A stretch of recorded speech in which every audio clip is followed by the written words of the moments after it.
여러분 안녕하십니까? 이번 시간에는 지난 5월 1일에 있었던 이재명 대표의 공직선거법 그 파기환송 사건 그 재판에 동조를 했던 조희대 대법원장과 9명의 판사, 이 판사들을 탄핵을 하면은 어떤 일이 생길 것인가, 또는 탄핵이 가능하기나 할 것인가 하는 것에 대해서 주역으로 괴를 뽑아서 한번 해석을 한번 해보았습니다. 많은 분들이 당장 탄핵해라든가 뭐 모조리 탄핵해라 이렇게 여러 가지 그러니까 이재명 대표를 지지하는 사람들이죠. 그분들이 그런 주장을 하고 있습니다. 그런데 실질적으로 탄핵이 형성될 것인가, 탄핵이 성립이 될 것인가, 또 그 성립이 된다면은 어떤 과정을 거쳐서 순조롭게 될 것이냐 안 될 것이냐, 이런 것들을 전반적으로 알아보는 그런 시간이 되겠습니다. 먼저 이 조희대와 9명의 대법원 판사, 그러니까 파기환송에 동조를 한 이 판사들이죠. 이 판사를 모두 탄핵하면은 어떤 일이 생길 것인가 하는 것에 대해서 괴를 뽑았을 때 이렇게 뽑았습니다. 이 괴는 위에 상괴, 이 상괴는 산을 상징하는 겁니다. 산. 그 다음에 밑에 하괴는 불을 상징해요. 불화, 불을 상징하는 겁니다. 그래서 이 산 아래에 불이 있는 그런 형상이 되는 것이죠. 그래서 보통 이 괴를, 그러니까 산화비 괴를 보통은 이제 꾸민다 이렇게 해서 비라고 이름을 붙인 거예요. 그래서 꾸미거나 장식하는 거. 이 비자가 꾸미거나 장식을 한다는 의미가 있어요. 그러니까 산 아래에 불이 있으니까 굉장히 아름답죠. 그러니까 그 장식하는 의미를 가지고 있는데, 또 한편으로는 산 아래에 불이 있는 구조가 되기 때문에 전쟁을 상징한다 이렇게도 봅니다. 산 아래에 불이 나 있는 거거든요. 그래서 전쟁괴라고도 이렇게 얘기를 합니다. 어찌됐든 이 괴가 원래 오리지널로 이 괴가 상징하는, 의미하는 바는 뭐냐 하면은 꾸미고 장식하는 건데, 왜 꾸미고 장식하는 거냐 하면은 신랑이 장가를 가는 과정을 얘기하는 거예요. 신랑이 신부집에 장가를 가는 그 과정에 대해서 설명해 둔 것이 산화비계다 이렇게 볼 수가 있죠. 그래서 이번에 제가 이 조희대 대법원장과 그 파기환송심, 이재명 대표의 파기환송심에 찬성을 한 9명의 판사를 탄핵하는 것에 대해서 점을 봤을 때 산화비계의 꼭대기요, 그러니까 상요가 동했어요. 그래서 핵심은 이 상요가 핵심이 되겠습니다. 그리고 산하비괴의 괴사는 이렇게 나와 있는데, 왜 이런 내용들이 나오게 됐는가 하는 것을 한번 순서대로 한번 알아보는 그렇게 되겠습니다. 그렇게 한번 알아보도록 하겠습니다. 그러면 어떻게 되느냐? 이 산화비계는 조금 전에도 말씀드렸지만 꾸미고 장식하는 거예요. 그러니까 왜 꾸미고 장식하느냐? 신랑이 신부집에 장가를 가는 과정이에요. 그것은 매우 길하고 좋은 일이죠. 그래서 형통하다 그래서요. 형통하다. 그런데 그 뒤에 나오는 말이 쏘리 유유왕 그래서요. 그것은 뭐냐면 여기 갈 곳이 있으면 조금 유리하다. 신랑이 신부집에 장가를 드는데 대기를 해야 되는데 왜 조금만 유리할 것인가 하는 것을 생각해 볼 필요가 있어요. 그 얘기는 무슨 말이냐면은 순조롭지 않았다는 거예요. 신랑이 신부집에 이렇게 장가를 드는데 그 과정이 많은 장애물이 있었다 이런 뜻도 됩니다. 그러니까 어떤 사연이 있었고 굉장히 그렇게 순조롭게 장가를 가는데 모든 일이 일사천리로 이루어지진 않았고 우여곡절이 있었고 굉장히 어려움을 겪었다, 이런 얘기가 됩니다. 그랬기 때문에 조금만 유리한 거예요. 대기를 해야 되는데 대리 이렇게 돼야 되는데, 또는 뭐 대형 뭐 이런 식으로 돼야 되는데 조금만 유리하다 이렇게 돼 있어요. 조금 유리하다, 조금 이롭다 이렇게 돼 있죠. 그래서 이렇게 된 이유는 이 과정에 장가를 가는 과정, 신랑이 신부집에 장가 드는 그 과정이 굉장히 험난한 어떤 장애물을 중간에 몇 번 만났다 이런 얘기가 되겠어요. 그래서 조희대 대법원장과 9명의 그 파기환송심에 동조를 했는 9명의 이 판사를 탄핵하는 과정이 탄핵할 수 있지만 탄핵은 뭐 성립이 될 수가 있죠. 탄핵을 추진하면은 하지만 그 과정이 어렵다. 그는 무엇 때문에 어려울까? 민주당의 그 의석이 190석, 야당 의석이 190석에 달하니까 마음만 먹이면 언제든지 할 수 있을 것 같지만 어떤 장애물, 예기치 않은 장애물, 복병을 만난다 이런 뜻이 됩니다. 그래서 결과론적으로는 뭐 탄핵이 될 수 있지만은 그 과정이 지난한 어려움을 겪을 수 있다. 이렇게 볼 수가 있는 것이죠. 그래서 왜 그런가 하는 것을 조금 이따 한번 살펴보기로 하고요. 그렇게 해서 이제 우리가 뽑았는 것이 상효, 꼭대기효가 동일했으니까 상효의 효사가 이렇게 됐습니다. 백비무구 그랬습니다. 그러니까 여기서 흰 백자 이거는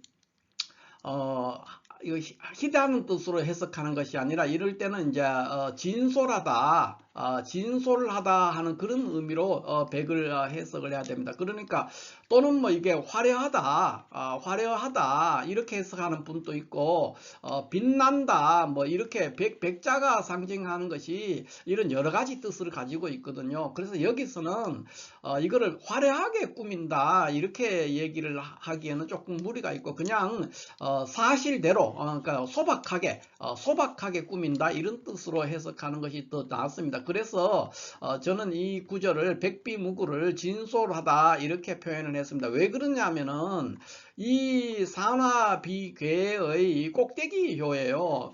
그러니까 산 꼭대기죠. 산 꼭대기에서 뭐 굉장하게 치장하고 이렇게 할 필요가 없는 것이죠. 그래서 여기에서 화려하게 꾸미는 것이 아니라 그냥 사실대로 소박하게 또는 진솔하게 꾸몄다 이런 얘기입니다. 그러니까 무슨 말이냐면은 탄핵을 할 때 뭐 굉장히 그러니까 허풍 또는 뭐 굉장히 뭐 그러니까 윗세를 떨면서 그렇게 할 필요가 없다는 거예요. 그냥 사실이 좀 그러니까 탄핵의 증거가 막 어마어마하게 많이 있고 막 그렇게 해서 하라는 것이 아니라 그냥 현재 조희대 대법원장 9명의 판사가 위법한 행위를 했는 것이 지금 대법원 내규를 위반했다든가 하는 게 여러 군데서 나타나고 있어. 그러니까 그것이 뭐 구체적으로 뭐 로그 기록이 나온다든가 그런 것까지 확인되지 않더라도 이미 신문이나 객관적으로 드러나 있는 그 어떤 절차 위반 이런 것들을 가지고 진솔하게 그것을 기술해서 탄핵을 하면은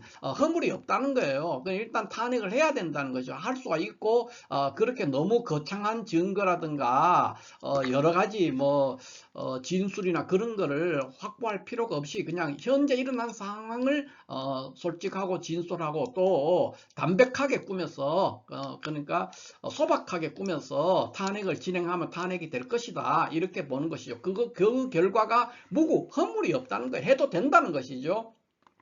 그런데 제가 조금 전에 말씀드렸지만은 신랑이 신부집에 장가드는 과정을 설명하는데 굉장히 형통하고 즐거워야 되는데 조금만 이롭다 이렇게 이 괴사가 이렇게 소리 유유왕 이렇게 돼 있어요. 이게 왜 이러냐 하면은 그 장애물인데 그러면 우리는 지금 조희대 대법원장과 여기 지금 9명의 대법원 판사 파기환송심에 동조를 한 9명의 이 대법원 판사를 탄핵하는 과정에 그 탄핵하면 뭐 좋아야 되는데 조금만 이렇게 되는 거는 왜 그러냐 여기 장애물이 있다는 거예요. 어떤 장애물이 있냐면은 지금 제가 이거 뭐 알 수는 없지만 제 느낌과 경험으로는 첫 번째가 이 시기 문제입니다. 탄핵을 하는 시기를 언제 잡을 것이냐 이런 것들은 이제 국회에 있는 민주당 국회의원들이 아마 뭐 전문가들이니까 탄핵도 여러 번 해봤지 않습니까? 그러니까 잘 파악을 할 거라고 보지만 특히 조심해야 된다. 시기를 잘 봐서 해야 된다는 거예요.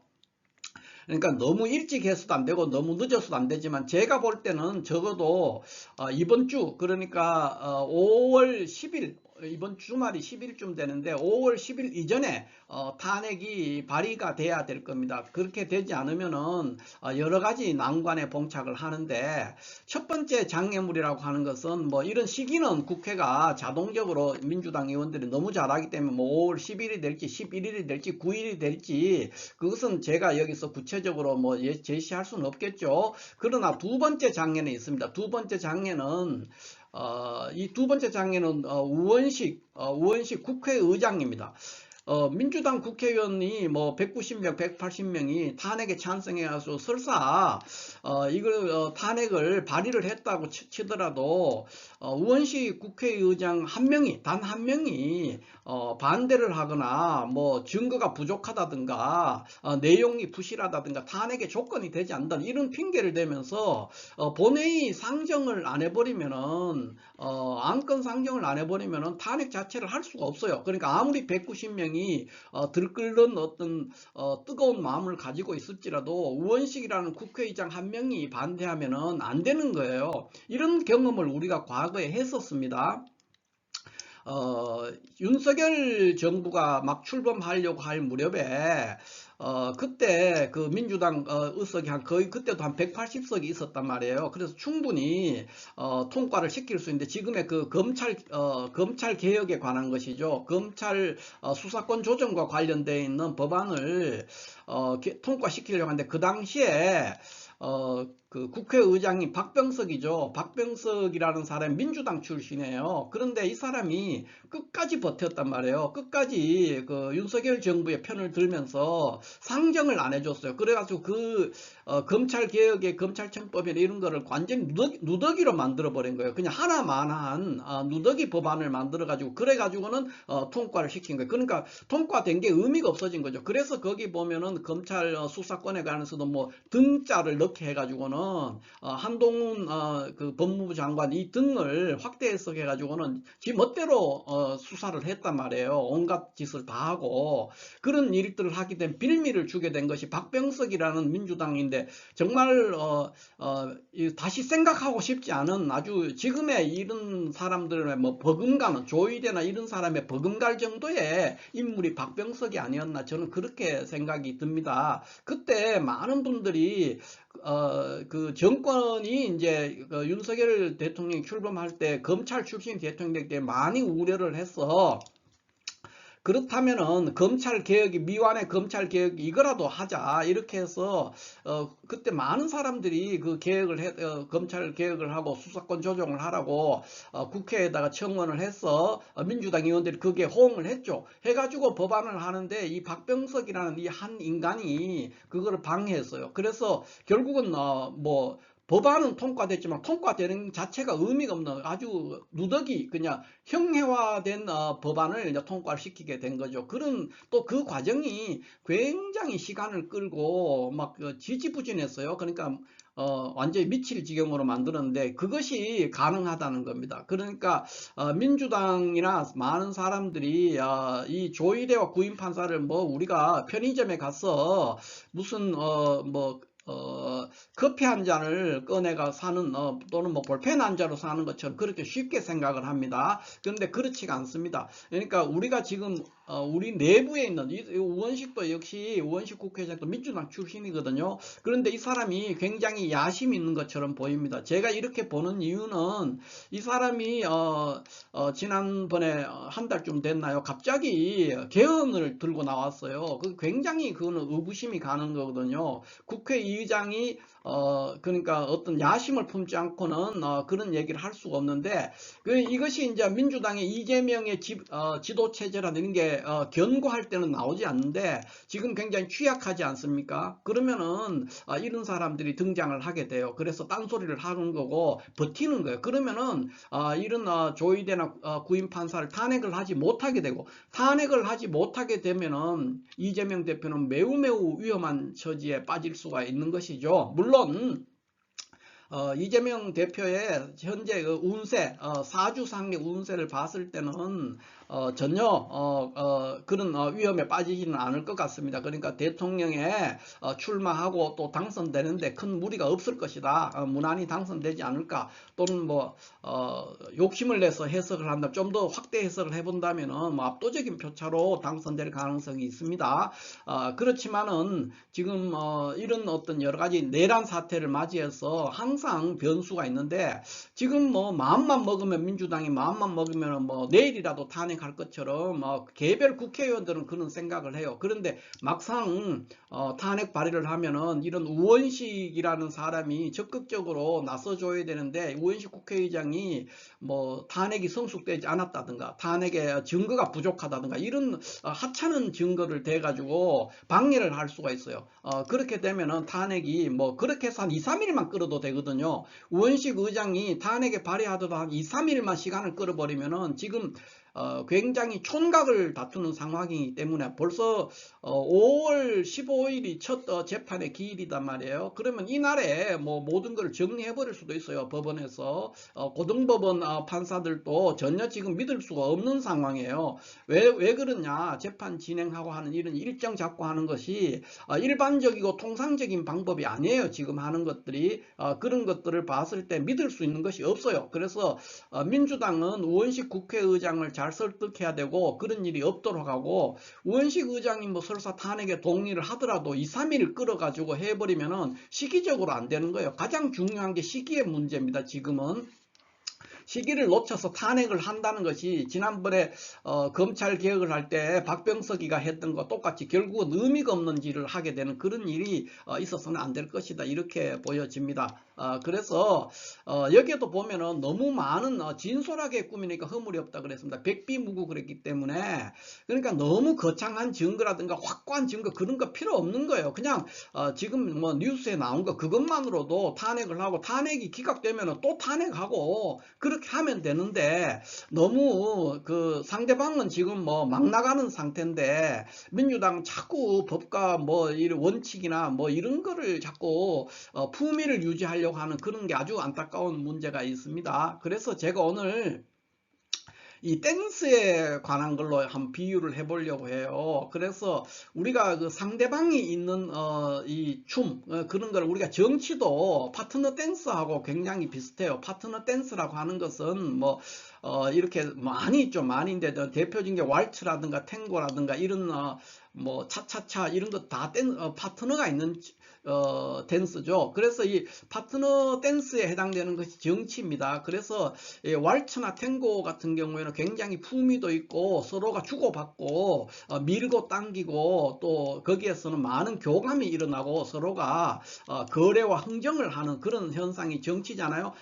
춤도 그렇습니다. 왈츠나 탱고는 두 사람이 호흡이 맞아서 서로가 많은 감정 교류가 일어나고 거기에서 아름다움이라든가 격식이라든가 품위가 있게 되고 거기서 멋이 나오는 거예요. 그런데 그것이 이제 정치죠. 정치인데 지금 민주당은 이 파트너 댄스를 추려고 계속 자꾸 시도를 하는데 상대방은 막춤을 추는 거예요. 이 막춤이라는 거는 내 기분 나는 대로 내 흥에 겨워서 막 하는 춤, 그것이 막춤이잖아요. 그러니까 막춤을 추려고 상대방이 지금 막춤을 추고 있어요. 막춤을 추고 있는데 자꾸 그 상대방, 막춤 추는 상대방의 맞은편에 서서 이 우아하게 왈츠라든가 탱고라는 춤을 추려고 시도하는 것 같아요. 춤이 성립이 되지 않고 어울리지도 않습니다. 이럴 때는 민주당도 파트너 댄스를 추려고 해서는 안 돼요. 같이 막춤을 춰야 되죠. 막 나가야 되는 거예요. 뭐 증거가 있고 없고 그런 거 필요 없죠.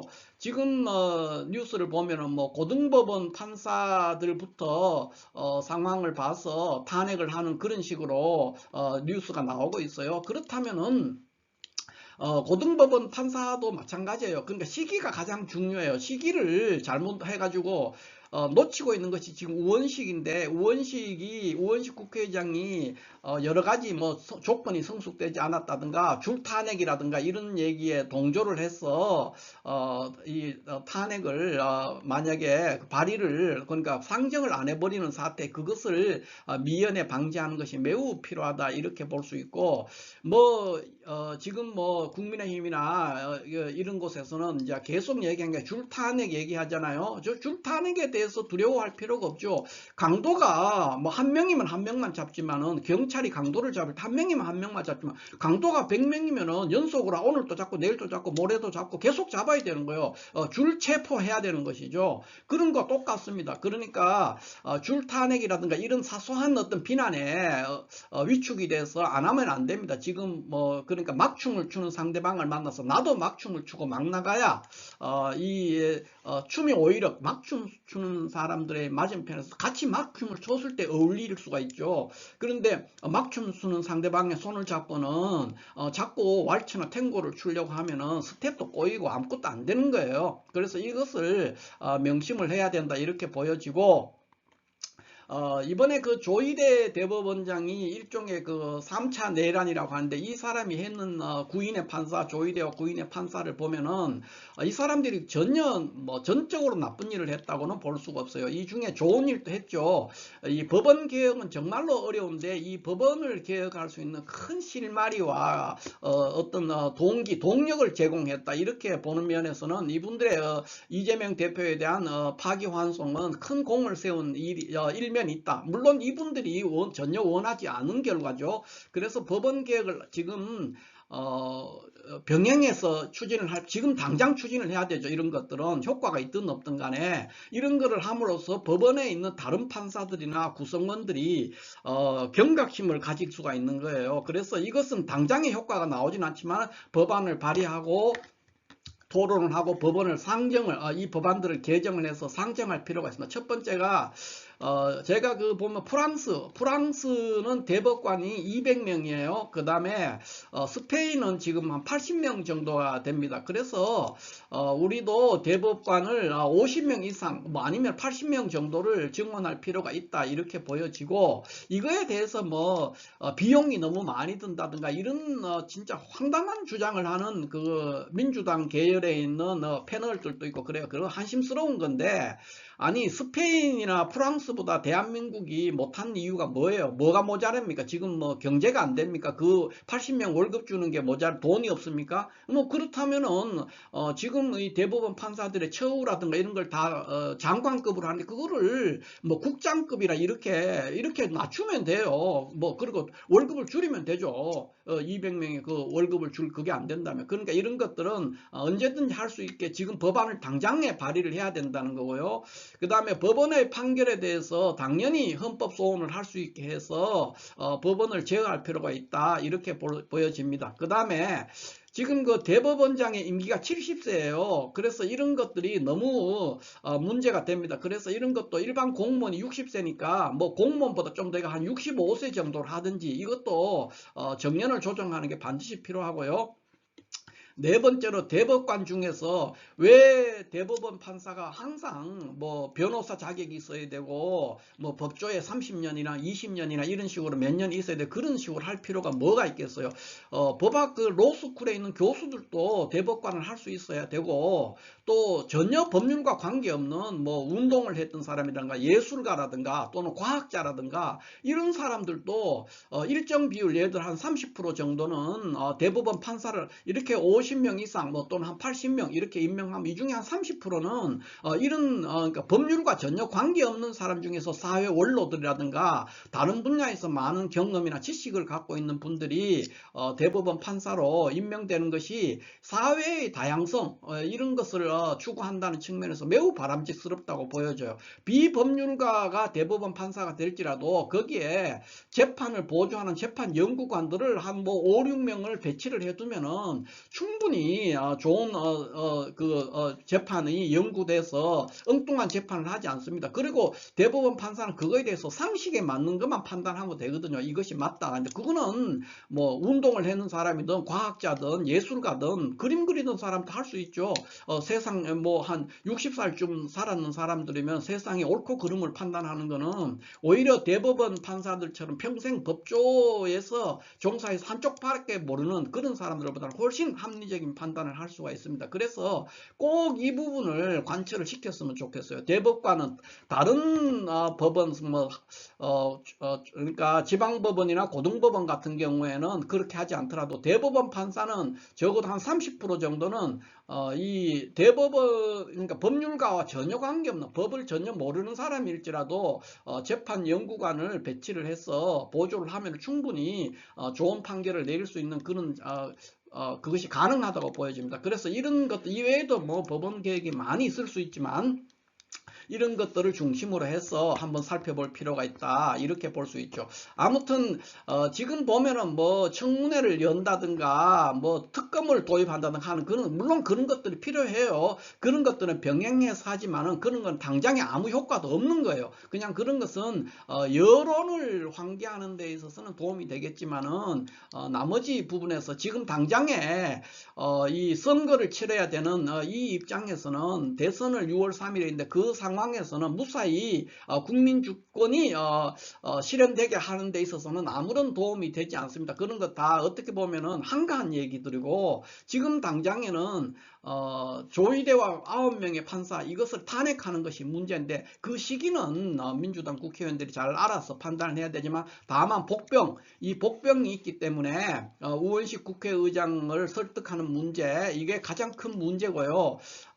그리고 그런 것들을 봤을 때 충분한 시간을 여유를 두고 탄핵 발의를 해야 됩니다. 임박해서 하다가 우원식 국회의장이 2, 3일만 시간을 끌어버리면 결국 탄핵 못해요. 그래서 이런 것들을, 또는 뭐 그 사이에 필리버스터 같은 것도 있거든요. 이런 것들이 있기 때문에 무슨 편의점에 들어가 가지고 무슨 뭐 비스켓 하나 사는 것처럼 그렇게 쉽게 생각할 일들이 아닙니다. 충분한 시간을 두고 사전에 조율을 해서 탄핵이 성사가 돼야 되고, 만약에 이 조의대와 9명의 판사, 이 판사들을 탄핵을 하지 못하는 사태가 생긴다 그러면은 6월 3일에는 대선은 뭐 할 필요도 없는 상황이에요. 그래서 아무것도 안 되는 거예요, 그때는.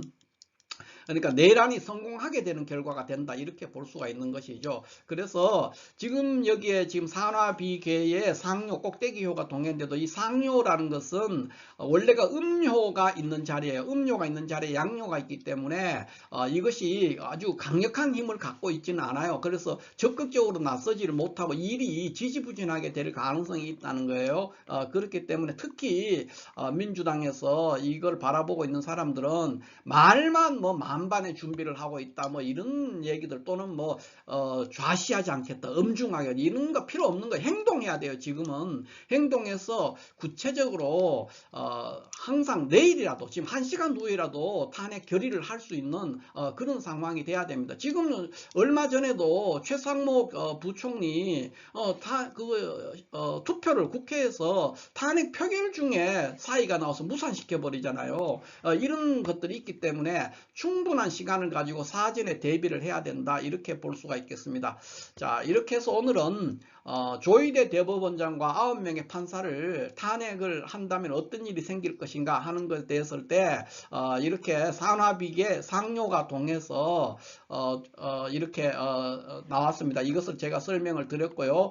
장애물이 있다, 여러가지, 이 외에도 여러가지 장애물이 있을 수 있는데 그것을 생각해서 미리미리 대비하고 어떤 특정한 한두 명이 방해해서 시간 끌기 작전, 이런 것들에 휘말리지 말고 잘 진행을 했으면 하는 생각에서 조의대 대법원장과 9명의 판사를 탄핵하는 것과 관련해서 주역을 통해서 괴를 뽑아서 한번 해석을 해 보았습니다. 감사합니다.